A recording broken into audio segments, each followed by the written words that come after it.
Welcome back to the Bill podcast. It's part 2 of our trip around Sunhill Station at night with Steve Morley, aka Sgt Stuart Lamont.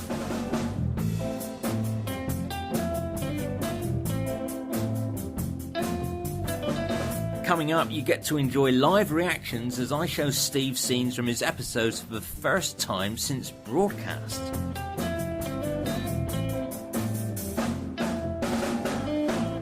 Is there a freedom for you, because I've heard a few actors say, or when they were in it a long time, they'd ask guest actors, what's it like out there? I suppose you were in quite a unique position, like you could go and do a Waiting for God, you could go and do a Keeping Up Appearances whilst also coming back.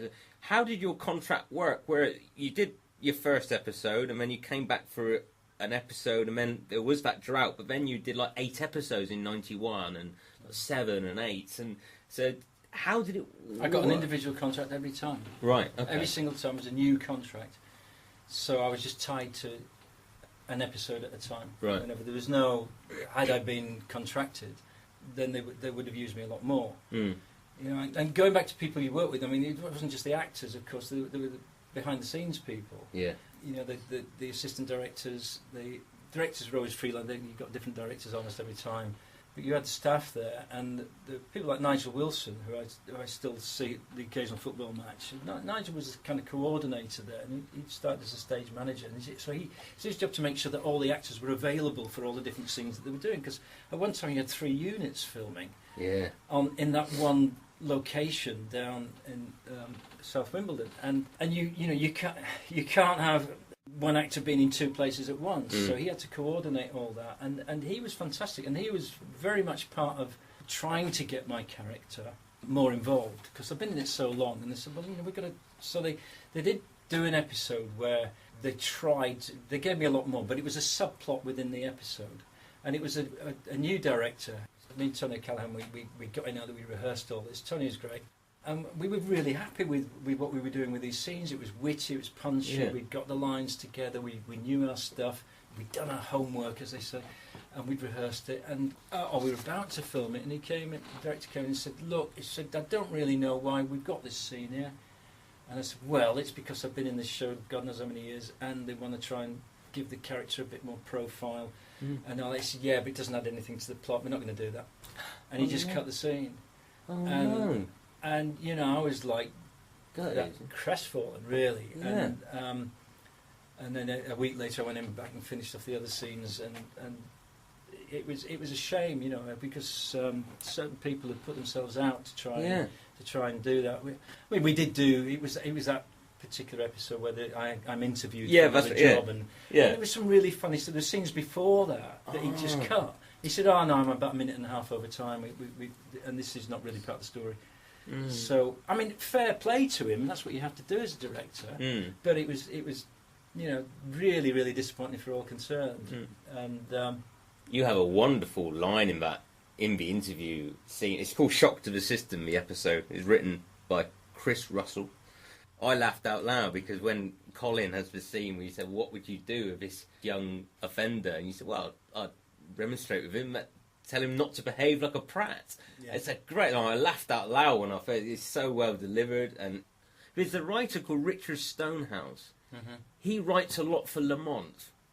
Most of his episodes feature you, so maybe he was a fan of... Are you aware of this, or is it not really? No. Right, yeah. I mean, you were in all of his The Bills. I don't think that's a coincidence. He obviously likes the character. I mean, it was a time in my life when I'd recently married, baby.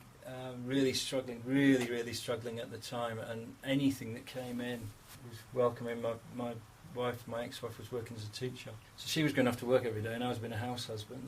So if I could get in and do anything like any kind of work, it was icing on the cake. But we had a tough 4 or 5 years until really I came back into teaching.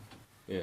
But I still carried on with the bill. It was always part of my contract that what I did professionally was something that enhanced what I did in school, and that's still now. That is even though I haven't really pursued an acting career for a while. If something came up, I would be allowed to go out and do it, as long as it didn't disrupt too much. I did get a role in EastEnders, and they wouldn't let me do that because it was just too disruptive. Which is fair, they're paying my wages, fair enough. Yeah. But of course, what it's allowed me to do as a teacher. I'll do this now probably for another 3 years and retire. Then you'll be back. I'll be back. Yeah. I can go back. I can be the vet in Emmerdale. Yeah, damn right. Oh, I love it. Yeah. Yes, please. Do you know, that was one of the best jobs I ever had. I'd love working on the bill, don't get me wrong. I loved Brookside, I did. Yes. And I loved Emmerdale. I was talking to a friend of mine who's a stage manager called Andrew Killian, who's a real expert on Shakespeare.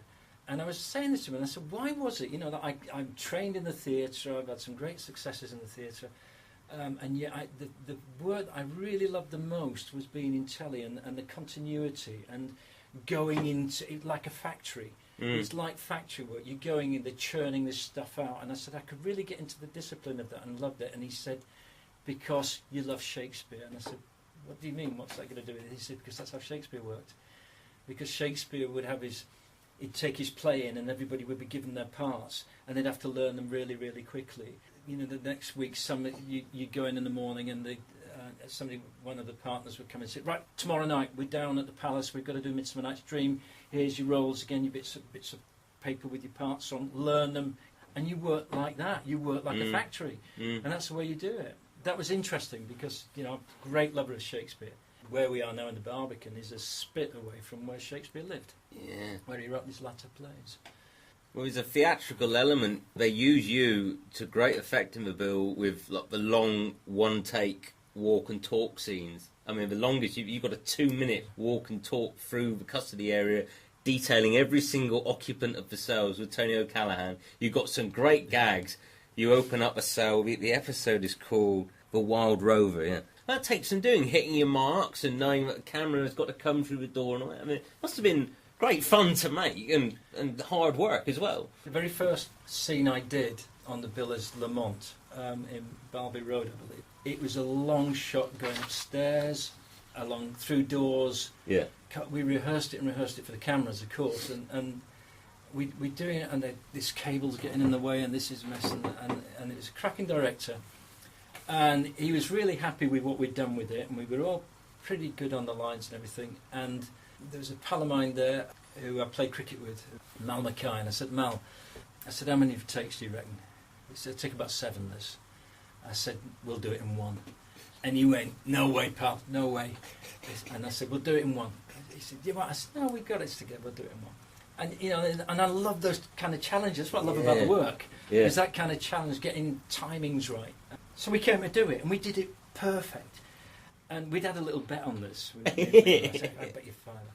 Okay, and we had this little bet on it. So we did it, and everybody said, right, okay, let's have a look at that. And so he has a look. He said, right, I'm happy with that. Print that. And I'm going, yeah, lovely. And then one of the camera guys said, no, sorry, we got a glare on the door though. There's something. There's little. Can we do it again? Oh. So we did it again, we did it again, and we did it 7 times, exactly 7 times. And he said, right, he said, that'll do, yeah, happy with that now? Yep, okay, everybody's happy. Right, 7. So Mal's looking at me, he said, yes, there's me £5. And I'm just about to give him the £5, and the director said, no, I said, first one was the best, we'll print that. In the episode, that's the first one we did. Oh, I love it. Yeah, that's a scene to be done, that episode. There's a body found dead in there. There is, yeah. They find this, the tramp. Yeah, that's right, yeah. I always just keep him warm. Yeah. Yeah, and who was it? Was in that... Kevin was lovely. I really liked Kevin. I really liked Kevin. And it's a tragedy, absolute tragedy what happened to him. Just after Kevin died, and it was in all the papers and everything, and I was up in see my brother up in Bradford, and he said, oh, come on, we fancy a pint tonight? I said, yeah, we go out. So we went out, and he said, there's a little comedy club opened up here. So we went into this cellar of this pub, and there weren't many people in there, and there was this comedian got up and started telling jokes. And me and him were on the front row. He started telling a joke about Kevin. A sick joke about Kevin. No. Now, I've got nothing against sick jokes unless it's somebody you know. And I was so upset, and before he even finished it, I just stood up and walked out. Yeah. Thought, I don't even want to listen to this. And he threw him, and he kind of tried to finish the joke off, and he kind of stalled just as I was leaving, and he said, well, it's something I said, and my brother looked at him and he said, you're talking about his mate, you, so-and-so. Yeah. It's such a shame because I thought the world of him, and he was lovely to work with. And what I used to do when I went back into teaching, I would be doing episodes of the Bill, and I would have a word with people and say, look, I've got A-level students who are working in theatre, they want to be actors, whatever. Can they come down and watch? You know, there's certain security things you have to go through and all that kind of thing. And we did all that, and Kevin was always the one who would come up. He'd make a fun. Can I get you a cup of tea? Can I get right? I'll get him to give you an autograph. I'll go sort this out. Here's some badges. Never did a lot of paraphernalia in the Bill. Not a lot of the odd badges you used to get and signed photos, but very very little merchandising at all. Kevin would always sort it out for the kids. He always look after them. Always had time for them. Really nice guy, and it really is a tragedy, as with one or two others as well. Yeah, but it was on a long time, and that's life. You had it also, Matt. First episode, some nice head-to-head scenes with Peter Ellis. Is that sort of extraordinary? Because this is the days before widescreen telly, when you're doing a side-to-side close-up, you're so close to each other's face to fit in the... It was difficult. It threw me at the first time we did that, because we were almost touching noses. Yeah. And because you can't focus. You can't focus on the person in front of you, so you're going cross-eyed. And and I do remember that. Yeah, I remember being thrown by that. And that was a nice episode. And it kind of introduced me to the family that you're talking about as well. There's a lot of bonhomie going on. Kind of thought, well, it'd be nice to be a bit more of this. A bit more. It'd be lovely. Do you remember your epaulette number? 89? Yes. Was it? Smashed it. Yeah. Do you know, I did a film for the Metropolitan Police once. I was playing a sergeant, funnily enough, police sergeant. And they didn't have the right uniform for me. They didn't have the epaulets on my jacket. I had it on the shirt, but they didn't have it on the jacket. So I'm meant to be from this fictional police station. So they said, all right, we've got to go get some epaulets sewn on a jacket for him. Well, where do we go? We go to Lambeth Police Station, because that's where they do all the sewing at Lambeth Police Station. So it must be where they keep the uniforms or something. So I'm taken down there by these guys, and I'm sitting in a police station, right, waiting for this thing to be sewn and given back to me. And I'm sitting there on my tub, and two detectives, real-life detectives, walk past, and they see me sitting there, and they've clocked my epaulets, and they don't recognise the letters. And they stop and he says, "Excuse me, Sarge." And I've gone, "Oh shit." He said, "These letters on your epaulets." He said, "My mate reckons he knows all the London epaulets." He said, "But he don't recognise that one." He said, "Which station's that then?" And I thought, what the hell do I... I thought these are real coppers, are going to nick me for impersonating a police officer. Which most of us on the bill could have got nicked for, to be honest. And I didn't know where to look, and so I'm tongue-tied, and then he suddenly said, it's one of these we're not meant to know about, isn't it? It's one of, and he starts touching his nose and going, "Oh, yeah, one of them secret ones, isn't it?" And I'm kind of going, "Yeah, well..." And suddenly this idiot who I'm working with, one of the film people, was a retired policeman, comes up, "All right, gentlemen, this is an actor." And they looked at me like, and I thought, nearly got away. You had it, yeah. Well, let's take a look at some Lamont clips, starting with your first episode, Scene to Be Done, from 1989.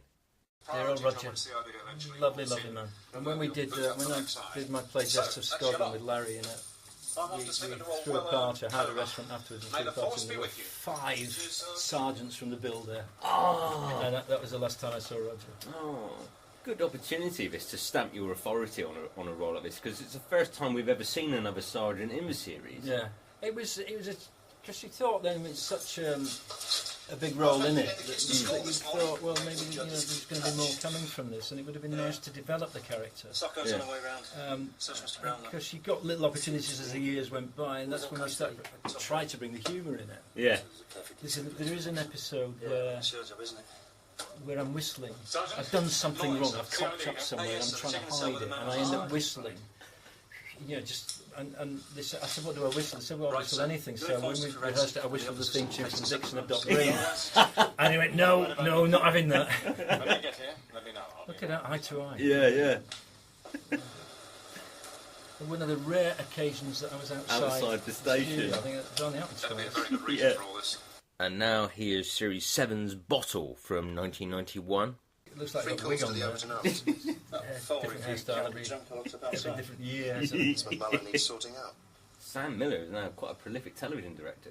Is he really? Yeah, he's been nominated for Emmys, and he's... Clever lad. Really clever lad. Good actor. Did a lot of theatre. Was a 11:45. Saw him in Shakespeare. Saw he was in Richard III in the West End. Oh, wow. And later in Series 7, we've got Access. Is this the first time you've seen it since it was on? Yeah. Wow. Yeah. In fact, I didn't see a lot of them when they were on. So it's nice being able to look at this after all these years and be unembarrassed, really. I think, I can look at this and look at the character. Yeah, it's solid. Eye to eye again. Yeah. Tony?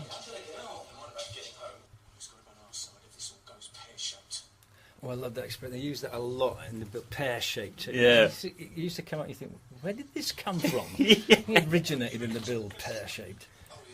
This is your 2-minute one take. What about some grub? Button your lip right, just button it. Turned out to be quite an event for that one. Not off your bridge street. Oh yeah, pressed on the way in. Broken window. That's right. Well, I'm impressed. Yeah, it's good, isn't it? Yeah, a lot of business there, a lot of stuff going on. And it's very competent. Right, I'm off then. Now, if Jeff had dropped that torch, that's it. Yeah. Buggered, wasn't it? Are you quite pleased seeing that? Yeah, I've forgotten all about that. I remember about the uniform, the ties. The ties really surprised me when they gave me the uniform because they clip on. Uh-huh. And obviously a policeman is not going to have a knotted tie because if somebody grabs it, they're going to throttle them with it. Oh, yeah. So it's just a clip-on tie, which is common sense. Yeah. Because you don't think about it. What was Tony O'Callaghan like to work with? Smashing. Yeah. Very, very professional, always knew his stuff. No nonsense. Just, went in, got on with it. Both of those episodes are directed by Chris Lovett. I remember Chris. Chris actually is married, and I presume he still is married, to Hutchinson, Caroline. I thought it was Caroline Hutchinson, who was played Sandy American in Emmerdale. Yeah, so there's a connection there. Oh. So it was always, say hello to her for me. Yeah. Yeah, Chris good director, good atmosphere on set when he was working, very light, nothing heavy. Yeah. He directed more episodes than anyone else for the bill. Well, he didn't surprise me because he's very, very good at his job. There was another director called A.J. Quinn who later used you in Where the Heart Is. That's right, yeah. I suppose that was a good thing. You're always working with new directors who were then going off to do other shows, and you were one member of the cast who could go and do them because you weren't tied down. So there was another, Lawrence Moody. Oh, yes. Now, Lawrence did an episode of the bill that I was in, but I knew Lawrence because I used to teach his daughters. And he got in touch one day and said, could I do this? It was a trade film. And he said, there's no money in it, mate. He said, it's just if you want to... So I said, yeah, of course I'll do it for you. And so off I went. We did this film up in Woodford with John Woodvine. Oh, yeah, lovely. John Woodvine it was just me and him doing this trade film. And it was a lot of rabbit and difficult. And they'd asked me to buy a suit... and they gave me the suit after it was a brand new. I thought I'd have got a nicer one than this, but I know they were going to give me it. And that was my fee. Yeah, keep the suit. And about a year went by, and this company suddenly found that they'd got some funding for this work, and they said, "Oh, we can pay you now," and they actually paid me for it. But Lawrence then, as a thank you for doing that favour, got me back into the bill. I don't suppose that was down to him, but maybe it was just coincidence. But then he did an episode, or some episodes of Soldier, and he said, "There's a role here, Steve." He said, "But it's not a big role, but thank you." That's fantastic. right. So it's great when there are people who you do a lot of favours. A lot of actors will do fringe theatre for nothing in the hope of being seen. But it's nice when you're remembered by the people you've done the favours for. So yeah, I mean that's interesting seeing those again and within this distance of time thinking, well, actually, you didn't do a bad job there. Well, you were great in the bill. I'm amazed that you'd think anything else, really, Well, as I said, I didn't see many of them. Yeah, I saw one or two. I saw the Tramp one. I think it was that one. If you were only doing a cough and a spit in it, really worth it, really. But you can get overcritical. I can, just as I did originally, used to sit there and giggle. Here's some scenes from series 9 and 10. I get Eric, very, very professional. Yeah. Always knew stuff. I would like to laugh. Liked his motorbikes. Yeah, you become like the walk and talk master, you know. Open and close episodes of you walking and talking. I like the way you put these as highlights. The highlights and the lowlights. This is Patrick Murray.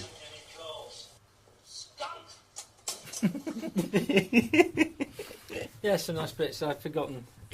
They look nice.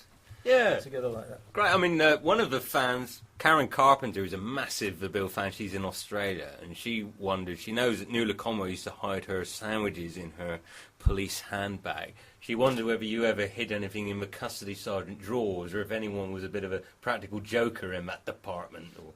No, I used to put my money in my costume pocket, and I don't leave it. I'd never leave my wallet in my. Not that I didn't trust anybody. I just didn't trust anybody. So I was always aware that I had things in my pockets that weren't part of the set. And of course now I need glasses all the time. So I think if I need to tell you again, I'd have to do something with. I did a commercial a few years ago in Amsterdam, and I had to wear glasses as the character, and they got me some glasses, and I couldn't see a damn thing. Oh. Right, and I said, "Can I just wear my own glasses, please?" And they went, "Yeah, sure, you're gone." Yeah, so, my own glasses. Sarah Went, who's another fan, she's got a Bill Forum, a Billathon. She wondered, like they hinted there in your scene with Tony O'Callaghan that you only see your own kids once a month. Does that mean, was there a Bible for Lamont? Was there an actual character guide that was written and updated for continuity, or? It was one of the scenes they cut was about him, and again, some good. Tony O'Callaghan had this great line in it about me taking kids out. I said, "Well, I take all these kids out on Outward Bound courses." He said, "Yeah, you nearly garroted 3 of them." Yeah, and so it's like Lamont was, kind of did the job, but was a bit incompetent, really. There is an episode where there is some cock up that Lamont's responsible for. It's the whistling scene. Yeah, that's in Series 17's Tinderbox. You send the fax to the press about your greengrocer. So he's cocked that up. And he is kind of the late shift guy when it's maybe a bit quieter, the graveyard shift. But he did tend to cock things up a little bit in the background. And there was that reference to his kids, who obviously is divorced from that, doesn't see his own kids, and does Outward Bound courses, but tends to lose children. Not a great recommendation for this job, is it? I'm doing now. There's some good times in it. It's nice to see that, and they bring a lot of memories back. And I used to get the same fee, no matter whether it was one line or. Yeah, wow. I go and I literally do that little scene there, and I get the same fee as if I was doing half the episode. Wow. They're very expert at shutting the wicket in people's faces. Yeah, they start moving you back into CAD towards the end of it. Yeah. There was one CAD episode where there was something going on somewhere that was a bit of an emergency, and when we did the rehearsal of it, I did it like it was some massively dramatic moment from a Hollywood movie. Really over the top, and the director can we just turn it a bit more natural? Just don't act it, just say it. Which is quite right. It was ridiculous, What are you doing? Please, no, don't. And it's just in the CAD room they don't talk like that. They don't get emotional. They just want to know the facts so they can send the right people. One of your CAD episodes was directed by Susan Tully of EastEnders fame. Can't remember. No. I should remember, because I thought she was a fantastic actor in that series. Yeah, I should remember that. Then again, though, I mean, it's one of the last ones in 2001, because they butcher you down to you're on the other half of a phone call with Andrew Paul reading information on a computer, but maybe it was the first assistant who did the scene, and then she didn't even get to do it, because it's very. Why did the work stop? I think it was. You get a storyline, and the writers that knew you would write you in if the storyline went over the shift. It just dried up, but that was the nature of that series. I think it's to a great extent the nature of TV as well. It's whose flavour of the month. When I was attempting to write it, you'd go into the meetings of a certain day of the week. You would go in, and you'd have your meeting, and they said, right, this is we've had the producers of all, and everybody's had their meetings. We want Garfield or whoever to, we want to give him a bit more. He's not done a lot recently. So you go on for a week and you work like hell on an episode for Garfield or whoever, and come back next week and they say, No, you've done it about Garfield. Yeah, well, that's what. No. It's Tosh Lines now. And you think, well, you can't keep up with it. It was whoever's whim was. Certainly, as a writer, very unsuccessful. I couldn't work the way they wanted. And you have to be very, very disciplined and have a thick skin to work as a TV writer. I used to know the guy. I used to know socially the guy who wrote Minder. Oh, wow. And Leon Griffiths, and Leon was well known that you could say you could lock him in a room and say we want ABC, and he wouldn't come out until it was done, and he had that discipline, whereas most writers are writing what they want to write in the way that they want to do it. And I remember they had a couple of policemen there whose job it was to look at scripts that were the new scripts that came in, and to take out anything that wasn't right, or just to look at the continuity or the accuracy of things.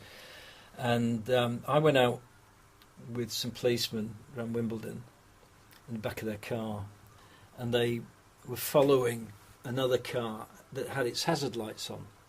And so one of the cops said to the other, he said, "Did you know, what's he got his hazard on for?" He said, "I don't know." So they followed him for a bit and said, "Well, he's driving all right. So we just flash him." So they flashed him and he pulled over. And when the policeman got out and he went to the driver's door, and the driver opened the door slightly and then looked out and up at him. And the policeman said, "Sorry it bothered you." He said, "Nothing," but he said, "But you do realise you've got your hazard lights on?" And the guy looked up and said, "Yeah." And he said, "Well, any particular reason?" He said, "Yeah." He said, "When you're as pissed as I am, you're a hazard."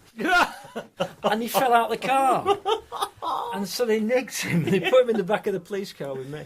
And they took him in. And I wrote this episode this story into an episode that I was writing. I was quite pleased with the episode. And I got called in to see these two retired policemen who were looking at it. And they said, "This scene here with the car." I said, "Yeah." He said, "That actually happened, didn't it?" I said, "Yeah, it did. Yes, I saw that." He said, line straight through it. He said, "We don't do humour in the bill." And I thought, first I've heard of it. Yeah. Lots of little bits you got in there. Yeah. And so, there were some ideas that I got in that were developed by other writers. Some things, some treatments that I was paid for. Yeah. But none of my episodes the episodes that I wrote were taken on, and they mostly my fault, mostly because I wasn't in tune with it, and but it also partly to do with the politics that were going on within the studio, and this producer wants this, or it's this turn, or whatever. It's like anywhere, any big organisation, you're going to get politics. Yeah. And if you've got a lot of egos around the place, even more politics. There were some good moments filming it, and I met some old mates, people that I'd been at drama school with. Suddenly got an episode in it, and we could reminisce. And Simon Rouse, who joined it well into my stint on it, but Simon came in, and we were in the youth theatre in Bradford together. Oh wow! And funnily enough, I taught his niece when I first started in the school. And saw him last year at the Doctor Who convention up in Sheffield. He was there at the same one. And Simon, I remember Simon when he was 16, 17, sitting in this little studio in Bradford. "I'm going to be a big star, me." He knew it even then. Yeah. So there's some lovely moments. Yeah. Happy times as a whole. Happy times, but it's the nature of the work. It is like a factory. These kind of productions that they do, they're churning these things out. There's a lot of people very busy, wanting to keep their jobs, wanting to do well. The job of all those cameramen and lighting people and everybody is they're there to make you look good. They might think they're there to make sure they do their job properly and don't get caught out, but they're actually there to make you as an actor look good. And if they're doing their job well, you're going to look well. So it's up to you to do your job as well as that. And there were those that were just superb at it, and you could really stand back and admire. And there were those that let themselves down. As you, it's just everywhere you get the same thing. But as a sort of observer of life and people and everything, I found it fascinating in all the time in TV and filming, you spend a lot of time hanging around waiting. And so I used to sit there and just watch how people had changed. You could see that on the years that I was in there. I remember certain actors coming into it, and I would talk to them and say, look, you've got a lovely regular bit in this. You're very, very lucky. Don't ever forget that. Look after your money. Because, you know, when you'll never know when you're going to be written out of this. Like they did in my Doctor Who episode with, was it Adric or whatever his name was? You know, he didn't. The first he knew that he was going to be written out of the series was at the first read through. Nobody said anything to him. And so I was saying, you know, I used to kind of, if I got chatting to people, I'd always, you know, like the teacher, I'd be saying, you know, make sure, be careful how you use it, be careful outside. I've had these things happen to me. You just be aware that people react differently to people they see on the telly in different ways. And then I'd watch them, and some you think, oh, he's got an head on his shoulders, he'd be all right. And then you see the change. You see the change in the way they worked. You see, not all of them by any means, no. But the one that, you know, you'd see, oh, and then certain people who you'd never see them again. No. It's a difficult business, but it's wonderful. I remember doing a careers evening when I was kind of being very negative about it and saying, you know, you don't really want to be doing this to all these students, and saying, no, it's you know, 90% are out of work at any one time. It's soul destroying. It's hurtful when there's so many disappointments. And I'd gone on at length about this and really trying to put people off, I suppose. Not deliberately, but just telling it how it is. And somebody says to me, well, why did you do it? And I thought, what a great question. You know, why did I? And I said, because when you're doing it, there's nothing better in the world than being part of a team that can play and create and being just giving. Just giving like that. And there really isn't, for me, the times I had, like doing Emmerdale, I'll never forget. I absolutely adored it. I adored, for many different reasons, just the professionalism and the work. But I was staying with my mum. In those days, they used to pay you for hotels. I used to give my mum all this money. She used to try and give me it back and everything, because she only lived down the road. But, you know, and I'd go into my local club and they all used to say, hey up, Emmerdale. You know, and lots of great stories. And the same with the bill. And these where because most jobs as an actor, you do it and you don't see people again. You never see them. Loads of actors I work with, that I see him on the telly and think, oh, she was a nice person. He was great at work. Wonder how he's doing. You know, you just don't come across each other again. You're lucky if you do. Was it a nice feeling for you that, I mean, there would be fans all over the world delighted to hear your memories on this? And, you know, I wrote to a few to say that I was interviewing you. They were like, yes, they love it. I'm amazed. Oh, yeah? Yeah, because it's such a peripheral character, you know. All right, he came in now and again, and if you're a real fan, I suppose you're going to go, oh, he's back. But you've warmed the cockle of my heart, as they say. I mean, because it's nice to be appreciated, obviously. And for a body of work that, you know, it's a little bit every now and again, and you go and you do your best and everything, and you kind of forget about it. And it was always, I suppose, a constant disappointment that the character was never developed.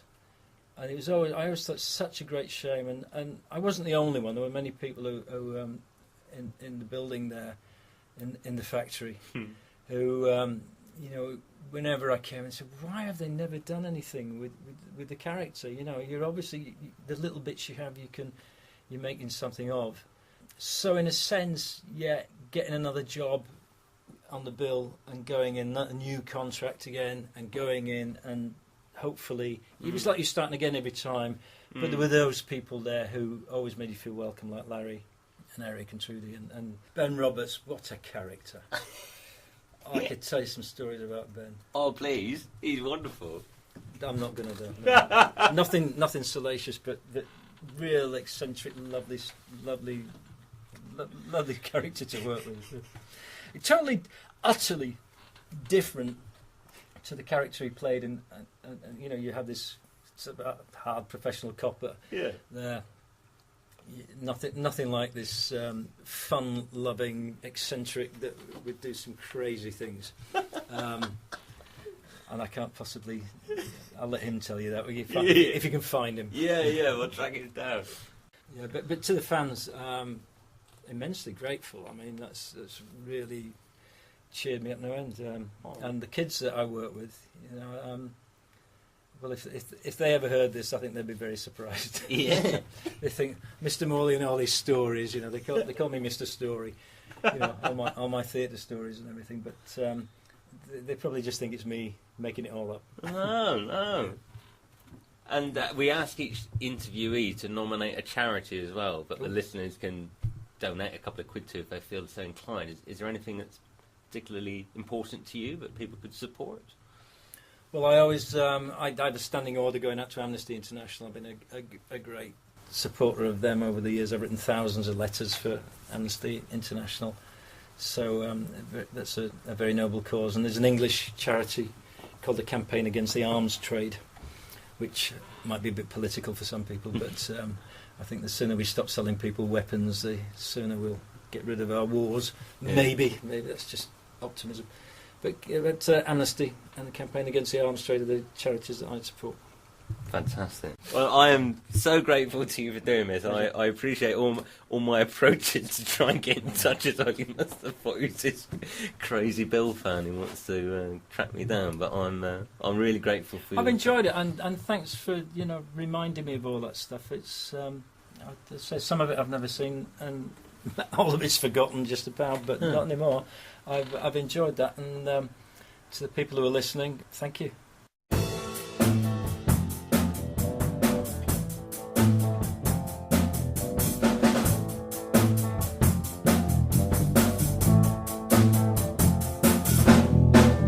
Huge thanks to Steve for throwing himself into that interview and providing such an interesting take on the bill and on the acting profession as a whole.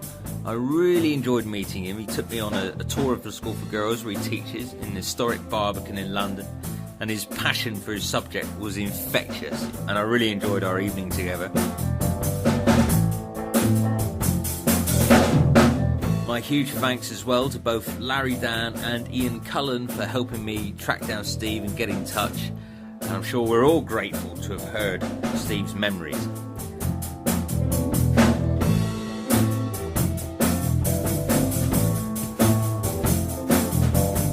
Steve's nominated charity is Amnesty International, the world's leading human rights organisation campaigning against injustice and inequality everywhere. You can find out more and make a donation at amnesty.org.uk.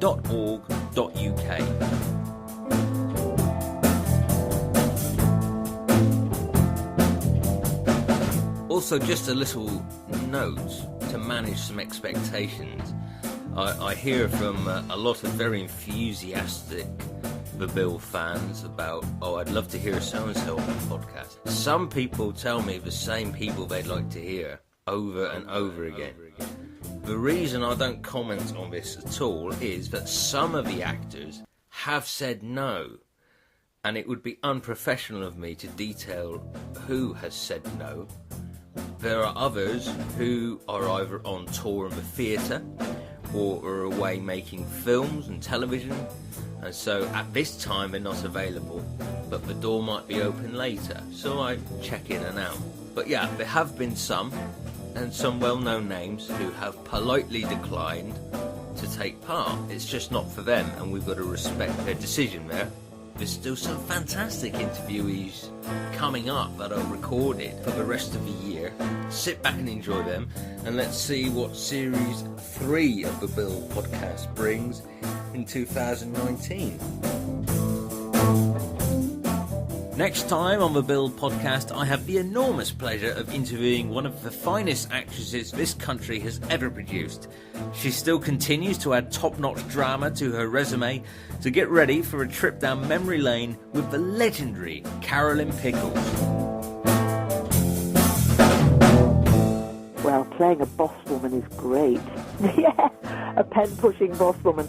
I liked the idea that she was in control of these guys, and I'd had a look at who I was going to be in control of, and I liked that idea. I'd watched a bit of Prime Suspect and seen Helen Mirren in the role, and that was a breakthrough thing to cast a woman in that man's world for her. So when the chance was offered to me, I was really pleased. And if you think about it, You know, there aren't... I mean, now we've got Cressida Dick in the Metropolitan Police.